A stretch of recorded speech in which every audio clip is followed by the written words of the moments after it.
Bapak, Ibu, Saudara, anak-anak yang terkasih dalam Tuhan Yesus, marilah kita meneruskan ibadah minggu ini dengan pengakuan bahwa Tuhan Allah yang menciptakan langit dan bumi adalah sumber pertolongan kita.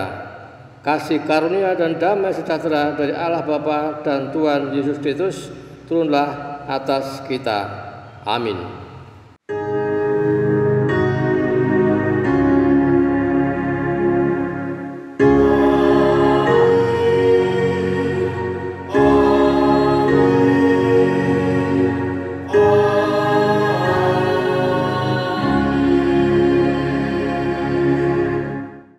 Tema kita pada hari ini adalah firman Allah berbuah dalam hidupku.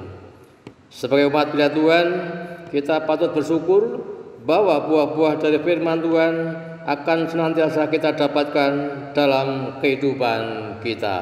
Kita sambut dengan nyanyian PKJ 7 ayat 2 dan ketiga, bersyukurlah pada Tuhan.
Bapak, Ibu, Saudara, dan anak-anak yang terkasih dalam Tuhan, Allah berkarya mencipta bumi dengan segala isinya. Ia pun menjadikan manusia serupa dengan gambarnya. Manusia dijadikan wakil dan mitranya di dunia. Diberinya kuasa menguasai isi dunia. Namun dosa manusia menjadikan manusia merusak hubungan antar sesama dan juga dengan alam sekitarnya. Keserakahan manusia menjadikan alam rusak karena eksploitasi yang dilakukan manusia hanya untuk memuaskan nafsu semata. Pemeliharaan bumi yang menjadi tanggung jawab manusia telah diabaikan. Kita menjadi salah satu di antara manusia yang telah merusak relasi antar manusia dan juga alam ini. Saat ini, marilah kita menyadari segala pelanggaran dan dosa kita itu, seraya kita memohon ampun kepada Tuhan dalam doa. Umat kita persilakan doa secara pribadi.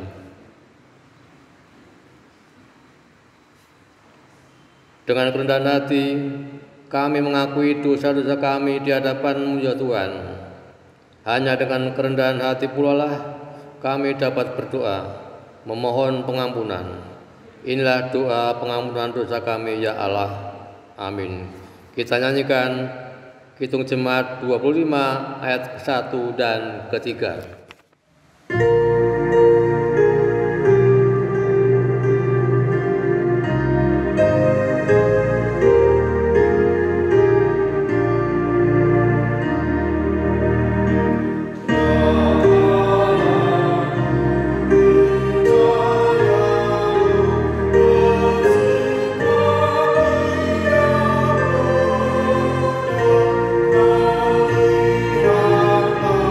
Oh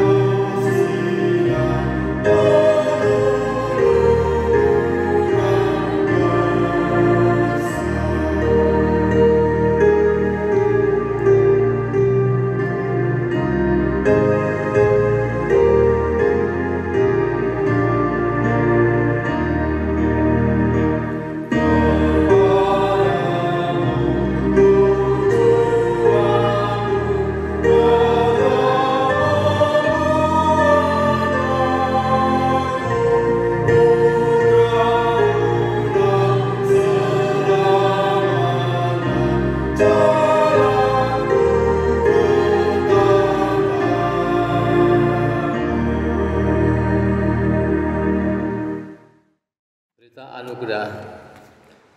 Kini terimalah berita anugerah dari Tuhan, sebagaimana tertulis dalam Matius 5 ayat 24 sampai dengan 25. Aku berkata kepadamu, sesungguhnya barang siapa mendengar perkataanku dan percaya kepada Dia yang mengutus aku, ia mempunyai hidup yang kekal dan tidak turut dihukum, sebab ia sudah pindah dari dalam maut ke dalam hidup. Aku berkata kepadamu, sesungguhnya saatnya akan tiba dan sudah tiba, bahwa orang-orang mati akan mendengar suara Anak Allah, dan mereka yang mendengarnya akan hidup. Demikianlah berita anugerah dari Tuhan. Kita nyanyikan Kidung Jemaat 240A ayat ke-1 dan ke-2, datanglah ya sumber rahmat.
Bapak Ibu yang terkasih dalam Tuhan Yesus, kita undang untuk bangkit berdiri.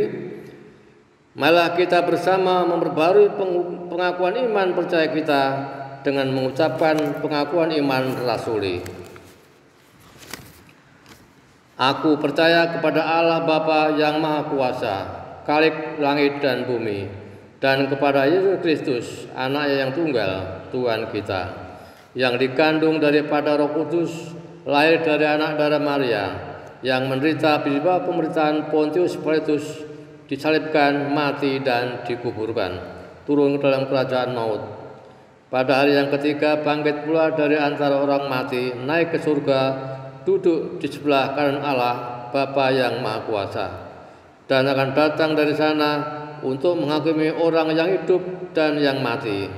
Aku percaya kepada Roh Kudus, gereja yang kudus dan am, persekutuan orang kudus, pengampunan dosa, kebangkitan hidup, kebangkitan daging, dan hidup yang kekal. Amin. Jemaat yang dikasihi dan yang mengasihi Tuhan Yesus Kristus, sebelum kita menerima sabda Tuhan Yesus, mari kita bersama-sama berdoa. Ya Bapa, terima kasih atas pemeliharaan Tuhan kepada kami semuanya. Kami anak-anak-Mu berdoa, memohon kasih karunia dan penyertaan di dalam kami beribadah. Bapa, sebentar lagi kami akan membaca firman-Mu. Penuhi kami dengan kuasa Roh Kudus, supaya kami dapat merasakan penyertaan Tuhan dan firman-Mu hidup di dalam kehidupan kami dan menjadi penuntun jalan hidup kami. Dalam nama Tuhan Yesus, amin. Pembacaan Injil diambil dari Matius 13 ayat yang pertama sampai 9, diteruskan ayat 18 sampai 23. Demikian sabda Tuhan. Perumpamaan tentang seorang penabur. Pada hari itu keluarlah Yesus dari rumah itu dan duduk di tepi danau. Maka datanglah orang banyak berbondong-bondong lalu mengerumuni dia, sehingga ia naik ke perahu dan duduk di situ, sedangkan orang banyak semuanya berdiri di pantai. Dan ia mengucapkan banyak hal dalam perumpamaan kepada mereka. Katanya, adalah seorang penabur keluar untuk menabur. Pada waktu ia menabur, sebagian benih itu jatuh di pinggir jalan. Lalu datanglah burung dan memakannya sampai habis. Sebagian jatuh di tanah yang berbatu-batu, yang tidak banyak tanahnya. Lalu benih itu pun segera tumbuh karena tanahnya tipis. Tetapi sesudah matahari terbit, layulah ia dan menjadi kering karena tidak berakar. Sebagian lagi jatuh di tengah semak duri. Lalu makin besarlah semak itu dan menghimpitnya sampai mati. Dan sebagian jatuh di tanah yang baik lalu berbuah. Ada yang 100 kali lipat, ada yang 60 kali lipat, ada yang 30 kali lipat. Siapa bertelinga, hendaklah ia mendengar. Disambung dengan ayat 18 sampai 23. Karena itu dengarlah arti perumpamaan penabur itu. Kepada setiap orang yang mendengar firman tentang kerajaan surga, tetapi tidak mengertinya, datanglah si jahat dan merampas yang ditaburkan dalam hati orang itu. Itulah benih yang ditabur di pinggir jalan. Benih yang ditabur Benih yang ditabur di tanah yang berbatu-batu ialah orang yang mendengar firman itu dan segera menerimanya dengan gembira. Tetapi ia tidak berakar dan tahan sebentar saja. Apabila datang penindasan atau penganiayaan karena firman itu, orang itu pun segera murtad. Yang ditaburkan di tengah semak duri ialah orang yang mendengar firman itu, lalu kekhawatiran dunia ini dan tipu daya kekayaan menghimpit firman itu, sehingga tidak berbuah. Yang ditaburkan di tanah yang baik ialah orang yang mendengar firman itu dan mengerti, dan karena itu ia berbuah. Ada yang 100 kali lipat, ada yang 60 kali lipat, ada yang 30 kali lipat. Demikian Injil Yesus Kristus. Yang berbahagia adalah mereka yang mendengar firman Allah dan memeliharanya. Haleluya. Jemaat yang dikasihi dan yang mengasihi Tuhan Yesus Kristus, tema kita pada minggu ini adalah firman Allah berbuah di dalam hidupku. Benih yang sama belum tentu menumbuhkan pohon dan buah dengan kualitas yang sama. Maksud dari kalimat ini adalah seperti misalnya, saya pergi ke Tawangmangu membeli benih cabai. Saya membeli pada toko yang sama, kualitasnya sama, bahkan harganya juga sama. Setelah itu, saya bagikan kepada sahabat-sahabat saya yang suka menanam. Kemudian 3 bulan berselang. Ternyata benih-benih yang kami tanam tidak semuanya dapat tumbuh, dan hanya beberapa yang menghasilkan buah. Bahkan hanya satu yang menghasilkan buah dengan kualitas yang baik. Apa gerangan yang membuat demikian? Tentu saja pertama-tama dugaan kita adalah media tanam, kemudian perawatan dan pancaran sinar matahari yang berbeda. Begitu pula dengan kita yang menghayati ajaran Tuhan Yesus Kristus. Sumbernya sama. Kisah-kisah dalam Alkitab juga sama. Akan tetapi dalam tindak keseharian, kita semua tidak dapat mencerminkan kasih ajaran Tuhan Yesus Kristus. Apa yang menjadi penyebabnya? Tentu saja bukan ajaran, tetapi dari diri kita sendiri. Hal ini menarik karena bacaan Injil pada hari ini berbicara mengenai benih yang mati atau benih yang berbuah. Bapak Ibu, seorang Kristen adalah seorang yang hidup. Orang yang hidup diberi tanda. Tanda yang membuktikan hidup itu berlangsung adalah berbuah. Penulis Injil Matius mengisahkan pada saat itu Tuhan Yesus sedang memberikan pengajaran. Akan tetapi ada yang menarik, yaitu Tuhan Yesus dikisahkan menaiki sebuah perahu dan khalayak ramai mendengarkan ajarannya berdiri di tepi pantai. Setelah itu Tuhan Yesus memberikan pengajaran berupa perumpamaan. Perumpamaan tentang seorang penabur yang membawa benih dan benih itu jatuh di beberapa tempat.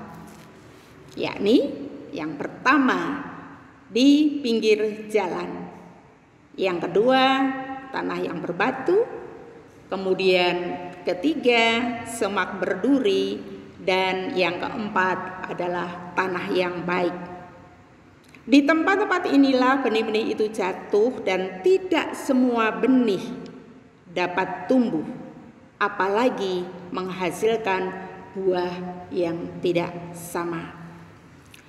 Penulis Injil Matius menjelaskan bahwa benih yang jatuh di pinggir jalan belum sempat tumbuh, sudah dilahap habis oleh burung. Perumpamaan ini memiliki makna bahwa setiap orang yang mendengar firman tetapi tidak dapat mengerti dan memahaminya, maka datanglah si jahat yang merampas firman tersebut, atau dengan kata lain, firman yang didengarkan tidak tumbuh di dalam dirinya. Selanjutnya perumpamaan tentang benih yang jatuh di tanah berbatu ingin menjelaskan bahwa firman Tuhan didengar, kemudian diterima dengan gembira. Namun sayang, firman tersebut tidak mengakar kuat dalam diri orang tersebut. Oleh karena itu, ketika datang ujian dari iman itu, orang tersebut kemudian segera mengingkari iman kepercayaannya. Kemudian perumpamaan tentang benih yang tumbuh di semak berduri ingin menegaskan bahwa orang mendengar firman akan tetapi tidak sepenuhnya percaya pada apa yang didengarnya. Kekhawatiran dan kekayaan menjadi penghimpit firman tersebut, yang kemudian menyebabkan firman itu pun kalah karena tidak dapat menghasilkan buah. Dengan kata lain, kekhawatiran lebih melekat pada orang tersebut. Akhirnya perumpamaan tentang benih yang tumbuh di tanah yang baiklah yang dapat bertumbuh dengan baik dan menghasilkan buah yang berlimpah. Di sini tidak dijelaskan bagaimana tanah yang baik itu, tetapi kita bisa menduga bahwa tanah yang baik ini adalah tanah yang subur, menerima cukup pancaran sinar matahari dan tidak kekurangan air. Jemaat yang dikasihi Tuhan, lalu apa yang dapat memaknai dari perumpamaan tersebut? Dalam perumpamaan ini saya mengidentifikasikan diri saya dengan tanah. Ya, diri kita adalah tanah yang menampung benih firman Tuhan. Tetapi tanah yang manakah diri kita? Yang di pinggir jalan, yang berbatu, yang bersemak duri, atau yang baik? Tentu yang bisa menjawab adalah setiap dari diri kita. Lalu semisal diri saya selama ini adalah tanah yang berbatu, yang gembira saat mendengarkan firman Tuhan, tetapi segera mengingkarinya ketika datang badai cobaan hidup. Apakah semua tidak dapat diubah? Apakah selamanya diri saya akan menjadi tanah yang berbatu? Atau mungkin ada dari kita yang mengidentifikasi diri sebagai tanah yang bersemak duri, yang percaya namun masih dilingkupi kekhawatiran. Apakah kemudian kita selamanya menjadi tanah yang bersemak duri? Apakah tidak bisa diolah? Apakah semak duri tersebut tidak bisa kita bersihkan? Sejatinya dari perumpamaan ini, Tuhan Yesus sedang mengajukan pertanyaan pada diri kita. Menjadi jenis tanah yang seperti apakah kita selama ini? Akan tetapi tidak berhenti sampai di situ. Dari perumpamaan ini, Tuhan Yesus ingin juga mengingatkan kita bahwa kita bisa mengolah tanah dari yang tandus menjadi subur. Dengan kata lain, Tuhan Yesus ingin kita menjadi dan kita bisa mengolah diri kita melalui cara mengintrospeksi diri secara jujur. Ketika kita menyadari bahwa kita adalah tanah yang berbatu, di pinggir jalan atau yang bersemak duri, itu bukanlah akhir. Justru dengan kesadaran itulah kita dapat kemudian fokus untuk mengolah tanah tersebut. Fokus mengolah diri kita, agar diri kita dapat menjadi penampung benih yang baik, agar firman itu dapat merasuk dalam diri, tumbuh dan berbuah. Bahkan bukan hanya untuk diri pribadi, melainkan berbuah untuk sesama di sekeliling kita. Tuhan Yesus adalah sumber dari anugerah. Keadaan hidup berbuah adalah hidup yang meneladani Kristus, yaitu hidup yang berinisiatif. Bukan kamu yang memilih aku, tetapi akulah yang memilih kamu. Kristus adalah sumber inisiatif hidup rohani. Ayat yang ke-9 kalau kita lihat kembali, kita baca, kita diingatkan Siapa bertelinga, hendaklah ia mendengar. Jemaat yang terkasih, pasal 13 ayat 18 sampai 23, Yesus menerangkan kepada murid-muridnya tentang arti perumpamaan. Barang siapa yang mendengar firman, sama seperti yang ditabur. Oleh karena itu, bagi kita secara pribadi maupun juga komunal dalam bentuk gereja, inilah yang menjadi tugas kita saat ini, yakni membuat setiap pribadi dan gereja kita menjadi tanah yang baik, agar benar-benar benih firman Tuhan dapat tumbuh subur dan menghasilkan buah-buah untuk diri kita, komunitas kita, dan sesama kita. Mungkin konteks saat ini yakni pandemi corona yang berdampak negatif hampir di semua lini kehidupan, membuat kita khawatir. Perekonomian, pekerjaan, relasi keluarga, kehidupan bergereja, kehidupan bermasyarakat, semua terkena dampak corona. Hal ini mengingatkan kita pada tanah yang bersemak duri, percaya namun juga dilingkupi kekhawatiran yang besar. Namun apakah kita hanya akan berhenti pada kekhawatiran saja? Apakah kita tidak mau mengolah kekhawatiran dan menyikapinya dengan keyakinan bahwa kita bisa melampaui pandemi ini dengan baik? Tuhan adalah sumber pengharapan. Selama kita mengupayakan dan berjuang demi kehidupan, Tuhan pasti memampukan.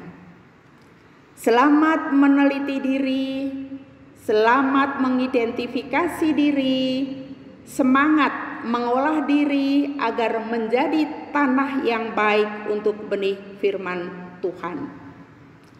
Harapan untuk menjadi lebih baik selalu terbuka. Mari bersama-sama mengupayakannya. Biarlah kita bisa menyerap seluruh cahaya cinta kasih Allah. Selamat hari Minggu, Tuhan memberkati. Jemaat dipersilakan untuk mengambil waktu bersaat teduh. Amin.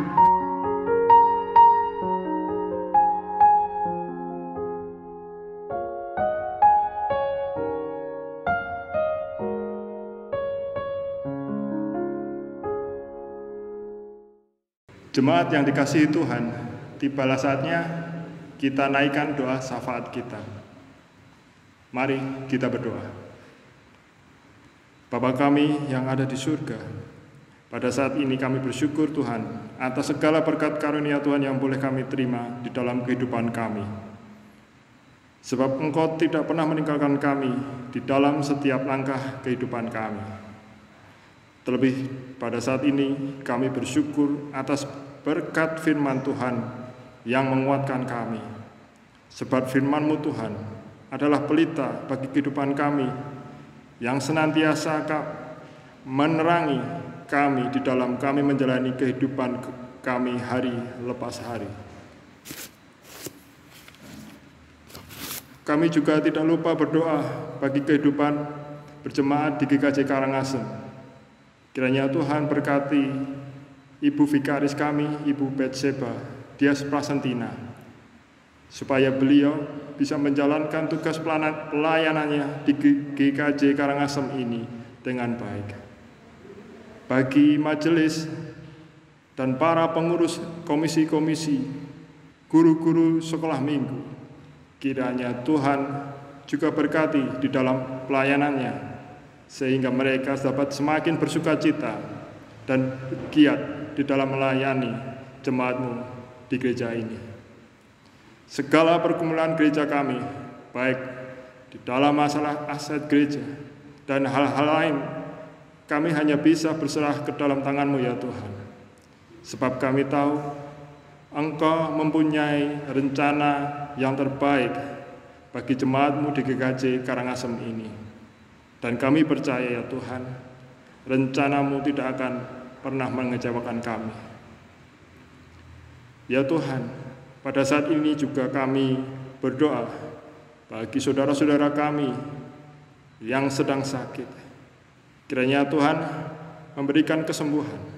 Kiranya Tuhan berkati segala obat-obatan, dokter dan perawat yang menanganinya.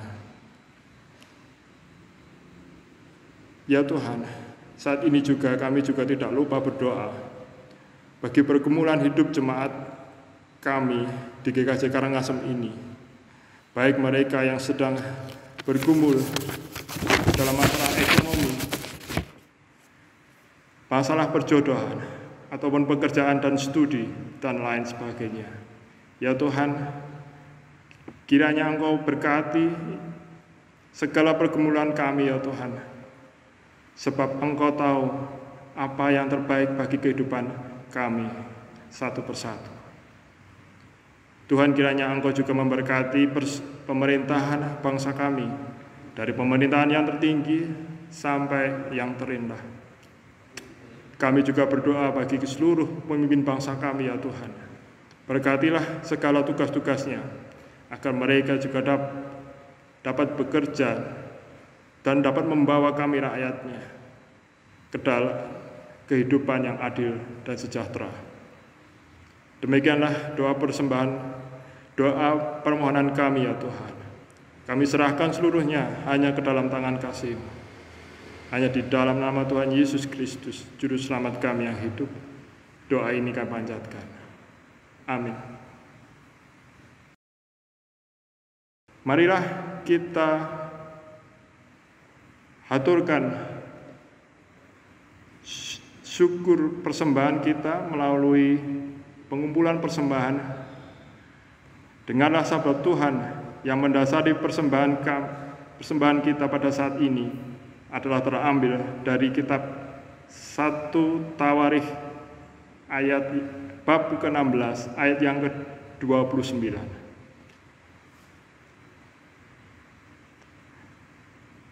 Berilah kepada Tuhan kemuliaan namanya, bawalah persembahan dan masuklah menghadap Dia. Sujudlah menyembah kepada Tuhan dengan berhiaskan kekudusan. Untuk itu, jemaat yang terkasih, marilah kita iringi persembahan kali ini dengan menyanyikan PKJ 150, bait yang pertama dan keempat. Ya Tuhan, hanya inilah.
jemaat, kita bawa persembahan kita di dalam doa.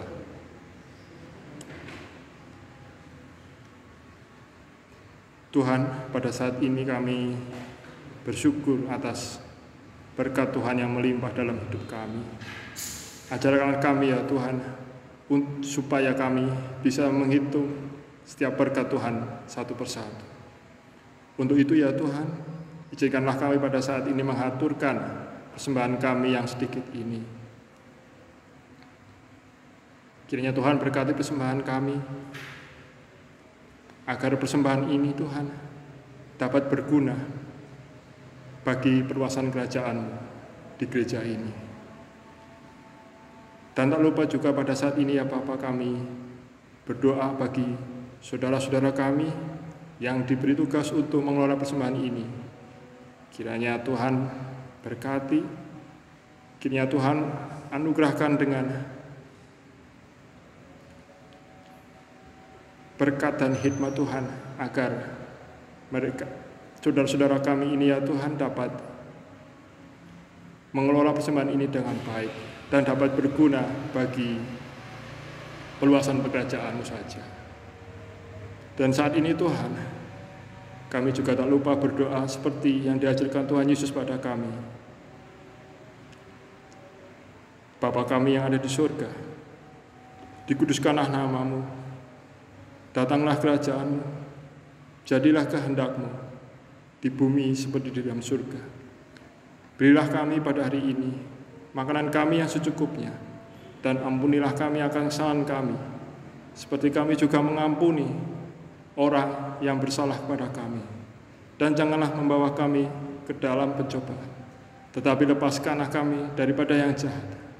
Karena Engkau-lah yang mempunyai kerajaan, dan kuasa, dan kemuliaan sampai selama-lamanya. Amin. Marilah jemaat yang dikasihi Tuhan, dipersilakan untuk berdiri. Tibalah saatnya tuh kita untuk mengakhiri kebaktian pada saat ini. Untuk itu, marilah sebagai penutup kebaktian pada kali ini, kita naikkan pujian dari Kidung Jemaat 309. Bait yang pertama dan ketiga.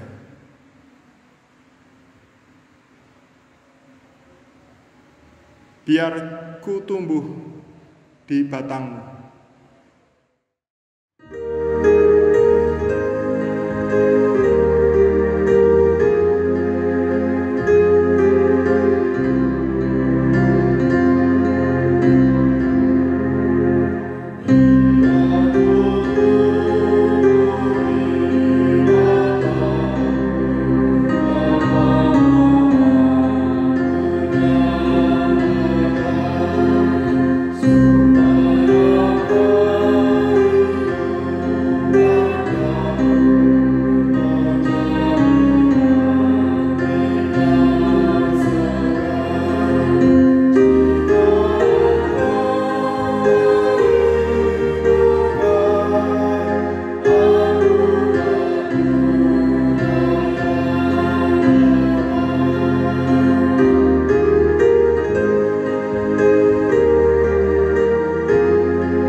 Bersama-sama memohon berkat Tuhan. Tuhan memberkati kita dan melindungi kita. Tuhan menyinari kita dengan wajah-Nya dan memberi kita kasih karunia. Tuhan menghadapkan wajah-Nya kepada kita dan memberi kita damai sejahtera. Amin. Marilah jemaat kita aturkan Kidung Jemaat 309, bait yang keempat. Biar ku tumbuh di batang.